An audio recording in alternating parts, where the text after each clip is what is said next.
Future world borders. We'll go through each decade of the 21st century all the way to 2100. First off, 2022. Starting in Eastern Europe, Russia launches a large-scale incursion into Ukraine. The West responds by implementing sanctions and sending military supplies to Ukraine, but no war is declared. Russian troops stationed in Kursk and Belarus stage a pincer operation, swiftly rolling over Ukraine's flat terrain and surrounding Kiev in a matter of weeks. Kiev is occupied soon after, and with the Ukrainian army in shambles, eastern Ukraine is taken. Not wanting to overstretch their force, Russia stops around the Dnieper River. What's left of Ukraine is now a rump state between Russia and the West. America not intervening in this war sets a dangerous precedent, which its adversaries will certainly take advantage of in the future. On a less depressing note, COVID restrictions have been lifted in most places and the world economy is making a steady recovery. Anyways, tell me what you think will happen in the 2020s. Future world borders. This time, 2023. This year, Iran finally manufactures its first nuclear missile after 20 years of development. This is due to America's failure to reach a renewed agreement with Iran after their withdrawal from the deal in 2018. The Middle Eastern Cold War between Saudi Arabia and Iran is now heightened, with the Saudis likely pursuing further nuclear development. Next, we turn to Africa. After years of negotiation, the Constitution of the East African Federation is ratified by all 6 participating member states. The EAF is now the largest nation in Africa and has the potential to become Africa's first superpower in the coming decades. Finally, China completes the construction of its first Atlantic overseas base in Equatorial Guinea, threatening American influence in the Atlantic. Anyways, what events do you think will happen in the future? Future world borders. Today, we're going to 2024. This is the year of America's next presidential election. For the candidates, let's just say it's between Biden and Ron DeSantis. Based on current trends, DeSantis manages to edge out Biden and win the presidency. Just like in 2020, the other side claims the election was rigged, likely claiming there was voter suppression. Whether it's true or not does not matter. What matters is the country is now even more divided than before. The country is now closer to civil war since, well, the Civil War, but only time will tell if it will come to fruition. Over in Europe, Scotland holds its second independence referendum, with it decisively voting yes by a narrow margin. This opens up the doors not only to Irish unification, but also to the potential of an independent Catalonia. Finally, Morocco takes control of the rest of Western Sahara, ending the over 50 years of conflict. Anyways, who do you think would win in 2024? Future world borders. Today, we're heading to 2025. In Europe, Belarus finally bites the bullet and unites with Russia. The integration between their economies and military had already been steadily growing, but after the Ukraine war, a political union was fast-tracked. Over in Bosnia, the Republic of Srpska finally breaks away from Bosnia, dividing the nation into two. Soon after, they'd unite with Serbia proper. Yay, more Balkan border gore. In Asia, China's military now has the capacity to invade Taiwan, and it's only a matter of time before they attempt to break through the first island chain. The US responds to this threat by forming an Indo-Pacific version of NATO, which includes nations such as Japan, Taiwan, India, and Australia. Tensions are at an all-time high and war is on the horizon. How about we take a step back from all this talk of war and go check up on South America? And literally nothing has changed, as always. Anyways, what do you think will happen in the future? Future world borders. This time, 2026. After years of build-up and preparation, China finally launches its assault on Taiwan. It begins by navally blockading the island, attempting to cut it off from global trade and starve it out. Seeing this as an attack on Taiwan, President DeSantis sends much of the US Pacific Fleet to end China's blockade. The US demands China withdraw their ships, but they decline, causing the US to open fire on the Chinese ships. War has started, with the US and allies such as Japan and Australia joining in. America decimates Chinese ships blockading Taiwan, finally freeing the island. America now turns its focus to bombarding coastal ports, launching drone strikes on key military objectives, and using cyber warfare to neutralize the Chinese threat. After months of this, the Chinese people lose faith in the Communist Party's leadership and start revolting against them. The CCP is ousted and China surrenders unconditionally to the American coalition. The Treaty of Beijing is signed, where both Tibet and Xinjiang gain independence, and Taiwan once again becomes China's ruling government, now known as the Republic of China. This is a major victory not only for democracy in Asia, but for world peace. Anyways, what do you think will happen in the future? Future world borders. This time we're going to 2027. Starting in Asia, the DPRK is on its last legs. With China now being a firm American ally, Kim has been backed into a corner. He threatens to annihilate America with nuclear weapons, but he's assassinated by the CIA before he gets a chance. North Korea collapses and the peninsula is united once again after 80 years. Over in Africa, South Africa finally splits up into separate countries. This was a long time coming, as the country's growing divisions had been apparent since as far back as the 2010s. Getting back on the topic of unification, this year Ireland is united as well. After Scottish independence in 2024, support for Irish unification had vastly increased. A referendum was held and the result for unification was yes by a wide margin. Despite this, Wales still remains in the now not so united kingdom. Anyways, what do you expect to happen by 2030? Future world borders. Today we'll be going through 2028 to 2030. Starting off in Asia, sometime during this period, a war between India and Pakistan breaks out over Kashmir. For the sake of not turning this into the Fallout world, we'll just say only conventional warfare is used. Due to their superior military force, India wins the war and takes control over the rest of Kashmir. In China, its new democracy democracy is already showing signs of failure. Living conditions have drastically decreased from before, and corruption is rampant at the local and national level. Many yearn for a return to the stability the CCP's leadership brought, and it's likely that authoritarianism will return to China in the near future. Up north in Canada, Quebec separatists are once again gaining momentum. There's a growing call for another independence referendum. If it succeeds, the existence of Canada as a nation will come into question, as the maritime provinces to the east will be cut off from the rest of the nation. Could this be the end for the Great White North? We'll have to wait and see. Anyways, what do you think will happen in the 2030s? Future world borders, this time 2031 to 2033. And Europe's strides towards federalization in the EU are being made. This is supported by nations like France and Germany, but has much less support among eastern members of the EU. Speaking of Eastern Europe, the Russian satellite state in Ukraine is finally incorporated into Russia proper. In Asia, Tibet reaches an agreement with India. In exchange for financial support and military guarantees, they agreed to recognize all of Kashmir as sovereign Indian territory. Their conflict with China for influence in Tibet is heating up. In East Africa, Somaliland is officially recognized by a majority of UN member states as separate from Somalia. Their 40-year struggle has finally ended, and relations with Somalia are beginning to be normalized. Lastly, due to rising sea levels, some of the Maldives population is beginning to evacuate to other nations. Anyways, what do you think will happen in the future? Future world borders. Today we're going from 2034 to 2036. Starting in Canada, the second referendum for Quebec independence is held. Due to growing Quebec nationalism, the result is easily yes. After a bit of dispute, the Canadian government officially grants Quebec independence. The Maritimes, now being cut off from the rest of Canada, opt to join the US instead of remaining with the rest of the nation. In the Middle East, the Kurds are finally granted a sovereign nation in northern Iraq and Syria. This results in growing calls for independence from Kurds in southeast Turkey. In China, a Putin-style authoritarian leader is elected, essentially returning the country back to a one-party dictatorship. They launch a large-scale invasion to Xinjiang, once again returning the region to its control. In reaction to this, Tibet further strengthens its ties to India, with war between the two Asian giants over Tibet on the horizon. Anyways, what do you think will happen in the future? Future world borders. Today, 2037 to 2039. In Europe, European federalization has reached a critical point. France, Germany, and the Low Countries officially agreed to unite and form the European Federation. This is a monumental achievement, and other EU members soon plan to join the Federation. With it now being able to defend itself from Russia, Europe no longer needs the US as its bodyguard. In Asia, war finally breaks out over Tibet. There's fierce fighting in the Tibetan plateau, with it turning into a months-long stalemate. China utilizes its technological superiority to break through Indian lines and gradually take over the region. They eventually stop at the Indian border, and a peace treaty is signed. China once again controls Tibet, with it now being able to threaten India's already strained water supply. Lastly, Albania and Kosovo unite, which may or may not cause another war in the Balkans. Anyways, what do you think will happen by 2040? Future world borders. This time, 2040 to 2042. Starting in Russia, them and Kazakhstan finally agreed to form a union. This marks the beginning of the Eurasian Union, amplifying the tension between them and the rest of Europe. Speaking of Europe, more EU members joined the new federation. Countries such as Spain and Portugal, as well as Italy and Austria, agreed to join. Most other EU members are working towards joining, with the notable exception of the Nordic states. Despite this, there are talks for greater Nordic cooperation beginning, which could entail a separate Nordic Union in the future. In the Middle East, Kurdistan and Turkey reach a deal over control of the majority Kurdish areas in southeast Turkey. After Kurdistan agrees to economic and military treaties with Turkey, the majority Kurdish areas are given to them. Over in Israel, despite diplomatic efforts by both sides, a peace agreement between them and Palestine has still not been made. Anyways, what do you think will happen in the future? Future world borders. This time will go from 2043 to 2045. In Eastern Europe, the Eurasian Union sends a peacekeeping force into Moldova over separatists in Transnistria. Because of so-called Moldovan provocations, they just so happen to take over all of Moldova in an act of self-defense. The European Federation imposes sanctions, but they do essentially nothing. This action speeds up Eastern European nations' federalization plans with Europe. Fortunately for Poland, their integration with Europe is complete, and they joined the Federation. They weren't trying to get invaded for the 100th time. In the Middle East, due to the world's transition to renewable energy, many oil-exporting nations are suffering economically. Unfortunately for the Saudis, they didn't manage to sufficiently diversify their economy, and are on the verge of collapse. The same can be said for Venezuela, and I'm sure the CIA won't have any involvement in it. Anyways, what do you think the future will bring? Future world borders. Today, 2046 to 2048. In Asia, China and the Eurasian Union officially form a mutual defense pact. This development is not a good sign for world peace, and could indicate the potential for a greater world conflict. The somehow still alive 100-year-old Putin has brought Russia from a second great power to now a global superpower. In China, they've rebounded from the Taiwan War in the 2020s and once again look to gain greater influence in the world. Together, they've exemplified the East-West divide, but only time will tell where this will lead. In North America, Canada and the US unite to form the North American Union. After Quebec independence, large strides were made for integration between the two nations. Over time, this resulted in a strong economic and now political union. Anyways, what do you think the future will bring? Future world borders. This time, 2049 to 2051. We finally reached mid-century. Over the past 30 years, humanity has experienced experienced unparalleled technological advancement. AI has become integrated in most parts of society, with large strides in medicine also being realized. SpaceX landed the first humans on Mars back in the 2030s, and a permanent settlement on the Red Planet has been established. Despite the transition to green energy, the effects of climate change are still being felt, but the worst case scenario has been avoided. The transition isn't good for all nations though, namely Saudi Arabia. After a sharp economic downturn from decreased fossil fuel demand, the country fell into a civil war. Finally, this led to the division of the country into multiple separate factions, destabilizing the region. Anyways, what do you think will happen in the future? Future world borders. Today we'll go through 2052 to 2054. In Europe, after years of negotiations, the Nordic nations unite to form the Nordic Union. This was caused by a combination of low support for EU integration, fears of Russian expansionism, and a desire for greater regional cooperation. These years aren't all bad for the EU though, as more Eastern members join the Federation. In the Middle East, the Israeli-Palestine situation is still somehow in limbo, and no concrete peace treaties have been signed. In Africa, most countries have experienced unprecedented growth in the last few decades. The continent is quickly becoming an economic powerhouse, with countries like Nigeria and the East African Federation being some of the world's largest economies. Finally, the North American Federation tries to buy Greenland again. The Nordics again tell them no, especially considering its strategic position in an ever-warming Arctic. And what do you expect to happen in the future? Future world borders. Today we're going to 2055. This year the colonization of Antarctica begins. After the expiration of the Antarctic Treaty in 2048, nations begin enforcing their claims over the continent. In eastern Antarctica, Australia and New Zealand take control of their respective claims. The same goes for the Nordic Union and central Antarctica. A problem arises though when we get to the Antarctic Peninsula, which is claimed by Chile, Argentina, and the UK. Chile agrees to relinquish their claims in return for Mary Birdland, but Argentina and the UK don't budge. This sparks the first Antarctic War. I say war, but it actually ends up being more of a high-stakes staring contest between their two navies. They eventually reach a deal where they split the peninsula between each other, ending the conflict. Anyways, what do you think will happen in the future? Future world borders. This time 2056 to 2058. To start, Putin is dead. This is a tough blow to the Eurasian state, which is already suffering from a severe demographic crisis. Even after annexation, Ukraine was never pacified, and separatists see this as an opportunity to regain independence. With pro-democracy activists becoming increasingly militarized, the country is headed for a brutal civil war. What began as a dream to reform the Soviet Union will ironically mean a similar fate. In South Asia, this is also a terrible time for the Maldives. The entire country is now underwater, but fortunately most of the nation's population had already left the country. You know what? I think we need to take a break and check on South America. And of course, absolutely nothing has happened. And what do you think will happen in the future? Future world borders. Today 2059 to 2061. To begin, the collapse of the Eurasian state is in full swing. With Eurasian bureaucracy in shambles, Ukrainian separatists are swiftly able to assert their sovereignty. The independence of Moldova falls soon after. In the rest of the nation, what's left of Putin's loyalists are overthrown by pro-democracy forces, establishing a new Eurasian republic. Real elections are held and a new democratically elected leader comes to office. This development could be the start of stronger Eurasian ties with the West, but only time will tell. Over in Africa, new nations are being formed. In Mali, Azawad is finally recognized as independent. The country is now divided between the dry Sahara North and the wetter, more fertile South. Anyways, what do you think will happen in the future? Future world borders. This time 2062 to 2064. In Europe, more nations unite with each other. Moldova, after 120 years apart, finally unites with their Romanian brothers. Also in the Balkans, for my most unrealistic prediction yet, Croatia, Serbia, Bosnia, and Montenegro unify.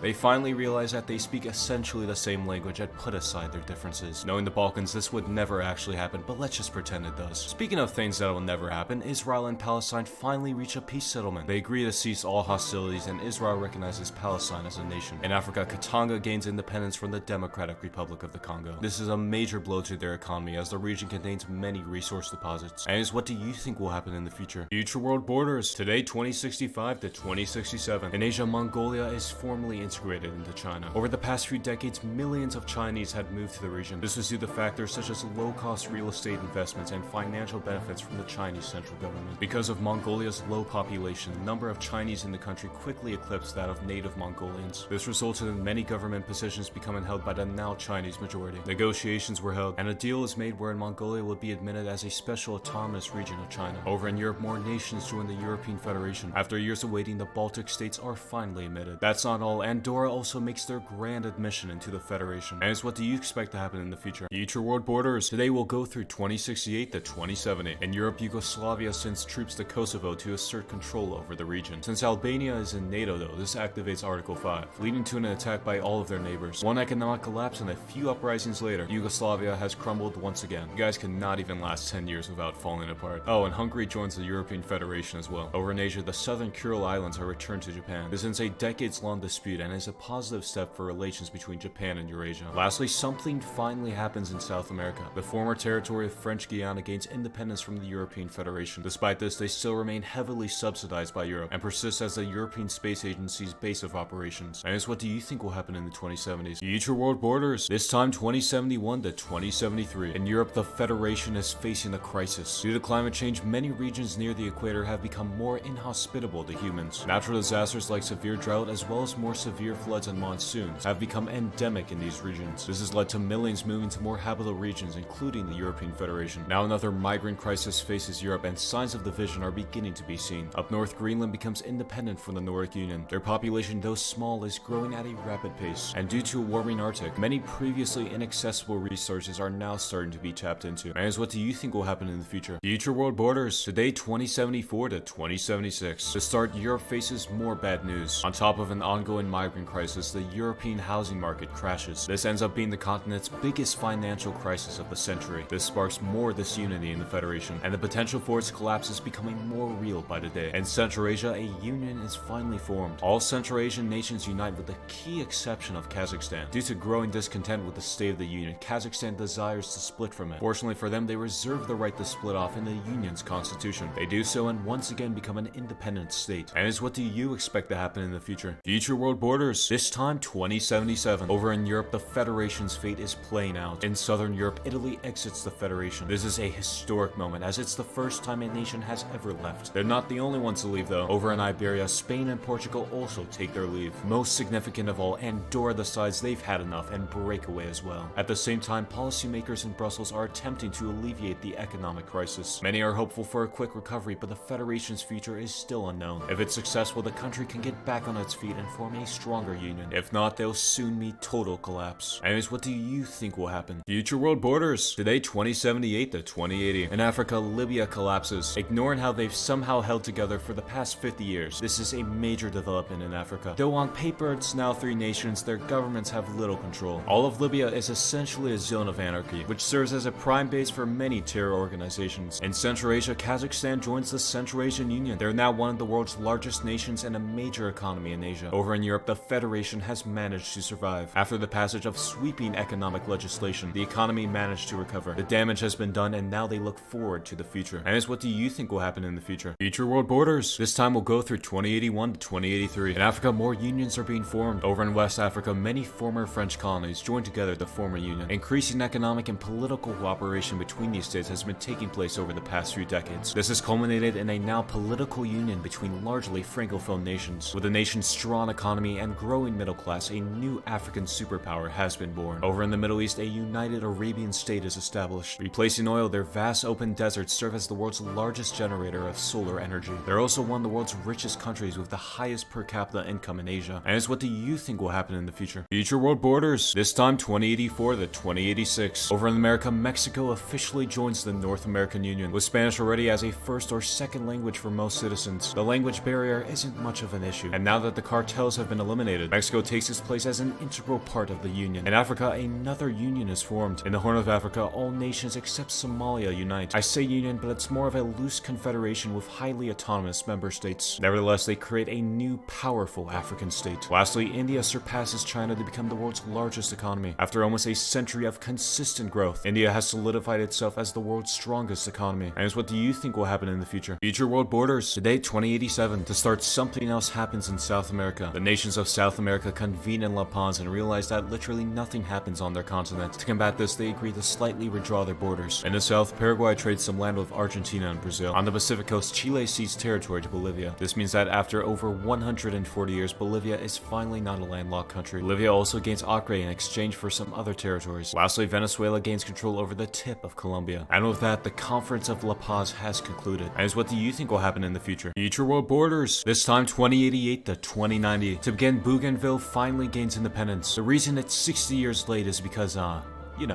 reasons. Definitely not because I forgot or anything. Over on Mars, the human population has reached 500,000. Most of these settlers came from nations like America, China, and the European Federation. Though no nations have officially claimed ownership of any Martian land yet, it's only a matter of time. Heading back to Earth, the Federation expands once more. This time around, both Romania and Ukraine opt to join. This is a major expansion for Europe and a good sign for their future. And what do you think will happen in the future? Future world borders. This time 2091. To begin, China invades the Eurasian Union. Their goal to take control over Siberia and the vast resources it contains. Their vastly superior military easily rolls through and Eurasia is forced to surrender. At the same time, Japan uses this conflict as an opportunity to retake the rest of Kurils as well as Sakhalin. This is the last nail in the coffin for the Eurasian Union. Any semblance of government has been destroyed and what's left of Russia is now a zone of anarchy. This allows Dagestan and Chechnya to form independent nations. In addition to this, Tatarstan breaks away as well. In reaction to this situation, Europe and the Nordics send in forces to stabilize the region. Kaliningrad is partitioned and Belarus is given independence. A new pro-European government is installed in Moscow to control most of the remaining territories. Lastly, a neutral buffer state is created east of the Urals. A new Cold War has started between the West and China. The struggle between liberalism and authoritarianism has only just begun. And how do you think this will affect the world? Future world borders. Today, 2092 to 2093. In Indonesia, a pro-Chinese leader has been in power for the past decade. Over this time, they've moved towards closer ties with China and away from American influence. Obviously, the US is not happy about this as it threatens their dominance in the Indo-Pacific. To weaken this control, America discreetly funds rebel groups all across Indonesia. The first major uprising occurs on the island of New Guinea, which is harshly suppressed. America then claims that the Indonesian government is committing genocide on the island. They use this as justification to begin airstrikes and naval bombardments across the country. Operation Tropic Blitz begins and American troops are sent in. They see success in Java and southern Borneo and are quickly able to topple the government. They are unable to take control of the dense jungles though, which harbor guerrilla fighters. But their goal of destabilizing the region has been achieved, so they wind down their involvement. Indonesia is now in a full-fledged civil war between independence fighters and the remaining government forces. So tell me, who do you think will win the civil war? Future world borders. This time 2094. To begin, India is in a difficult position. Over the past few decades, they firmly aligned themselves with the Western coalition. Unfortunately for them, they're geographically isolated with firm Chinese allies on all sides. If war were to break out, they'd be the first target. To ensure their security, they greatly increased their defense budget. This goes into expanding their military's capacity as well as developing new cutting-edge defense systems. In Indonesia, the civil war progresses. Rebels on Sumatra take full control of the island, forming a new nation. The same goes for independence fighters in New Guinea. On Borneo and Java, American troops have completely withdrawn, allowing government forces to retake control. Lastly, in Europe, Belarus finally enters the European Federation. And what do you think will happen? Future world borders. This time we'll go to 2095. To begin, South America is having second thoughts. After the conference in La Paz in 2087, the continent's borders were ever so slightly changed. Despite these minor changes, the continent is realizing they were far too drastic.